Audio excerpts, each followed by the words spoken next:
Here we go again. Another domino once again falls from the Trump administration, and now this time it's Joe Kent, the director of the National Counterterrorism Center. According to his tweet, he said, "I cannot in good conscience support the ongoing war in Iran. Iran posed no imminent threat to our nation. It is clear that we started this war due to pressure from Israel and its powerful American lobby.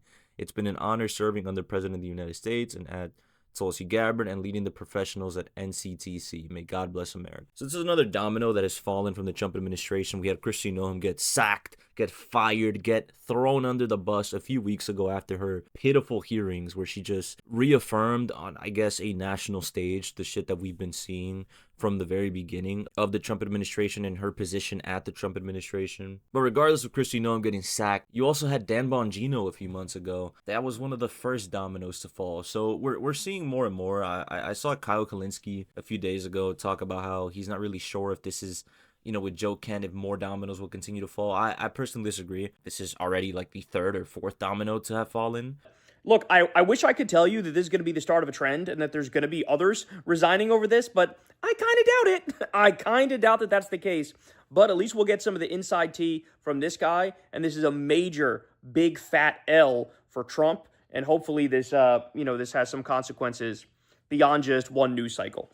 I wouldn't be surprised if Pam Bondi gets sacked. I thought she was going to get sacked before Joe Kent and Kristi Noem. So seeing these, happen pretty consecutively before her was a little surprising, but not really surprising in the grand scheme of things. Now, look, Joe Kent, I saw he was going on a couple podcasts today. I'll probably cover that later on. Right here, clearly, you can see what the agenda is shifting towards, where it's a very clear indicator of pressure from Israel and its powerful American lobby, really just dictating what's really going on in terms of our militaristic intervention around the world and these illicit wars that we're supposedly not really beginning because we don't have boots on the ground yet, but they're very overtly there. We had Venezuela interventionism, Iran attacks last year, now this time going at it once again. And I think Cuba's next. It really sucks that you can predict that, but it really seems like Cuba is next on the Trump-Israel agenda, and it perhaps is just a matter of time. It's probably going to happen before summer begins, to be honest. Right here, Joe Kent, one of the things, I'll post a tweet up, but Caroline Leavitt, she responded to this tweet. It's a long-ass tweet. I'll probably just post, like, the important parts, but she basically was, like, dismissing some of the stuff in Joe Kent's statement, really talking about how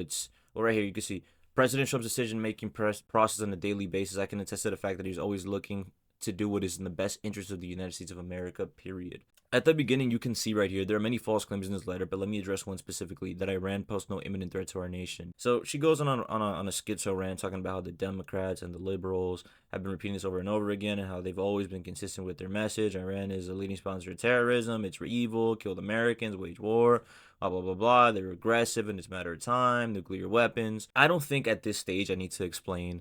I've covered it in previous videos, and she does this every single day. They contradict themselves. They don't even care about being consistent with their messages or being consistent with their logic. Or they don't care about it at all. It has only been a year and change into the administration. They don't really care about any of that anymore. They didn't care from the beginning. But right here, this tweet went super viral. This is from Caroline Leavitt a few months ago, where right at the end, she emphasizes, to be clear, no such threat from Iran to our homeland exists, and it never did. So, very much you get the idea of how these people work. They don't really care about having a consistent theme. They do shit on a whim. There's outside influence in all sectors. Economic, blackmail, geopolitical, whatever the fuck you want to name it. There's pressure from billionaires. There's pressure from fucking under the table deals. There's pressure from Israel. There's pressure from other countries they have deals with other big name Middle Eastern interests at play. There's many agendas at play. This is the type of shit you'd see in a The Boys season in terms of the amount of overt corruption that's out there. It's fucking laughable. It's just completely unintelligent. They're not even trying to hide it or play it off or be slimy about it. They get exposed every single day, and they expose themselves. This is just one clear example of it. And Joe Kent is just another domino of the people that are gonna fall in line. It looks like he had some moral clarity. His tweet got almost 1 million likes. It has about 100 million views at this point, and we'll see. We'll see what else unfolds. We'll see if he gets in trouble for.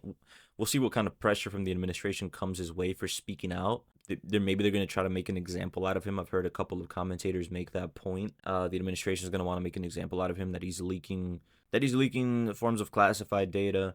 We'll see what they're gonna go with. I mean, it's not really foreign to them to, never mind go after their enemies, but go after somebody who has left them. You know, you wrong Trump, and you're an enemy of his for life. Doesn't matter to what capacity. As long as he sees it as you're wronging him, it can go many ways. But to conclude, I think Joe Kent is one of the first dominoes to fall, and we're most definitely going to see more heads on the chopping block this year. I think Pam Bondi is probably one of the next ones to go, if not the next one to go. You just put these people behind a microphone, and they'll just embarrass themselves to death. Caroline Leavitt does it every day. Pete Hegseth does it every day. Pam Bondi does it every single day. Kash Patel does it every single day. They don't know what they're talking about. They're all lost. They're running around like headless chickens, just saying whatever comes to mind, embarrassing themselves in the process. And the worst thing about it is, it's not anything to joke about. These people are holding the highest positions in office in this country with over 300 million inhabitants, and this affects every single person in all capacities, whether you see it or you don't. Never mind what's overtly there, but also the long-term effects this is going to have, and the effects that it's having right now that perhaps you don't see. But there's a little under 3 years left with the administration, so we'll see. I think the midterms are going to be a pivotal point. I think there's a high chance Trump will get impeached or kick the bucket, to be honest. We'll see what other dominoes fall in the coming weeks and months, maybe even days. And there's definitely more to the Iran situation that's going to unfold in the next couple of days. So we should all stay on the lookout and be alert and informed of what's going on in any way that we can, so we can avoid being deceived and manipulated to whatever agendas they want to push on us.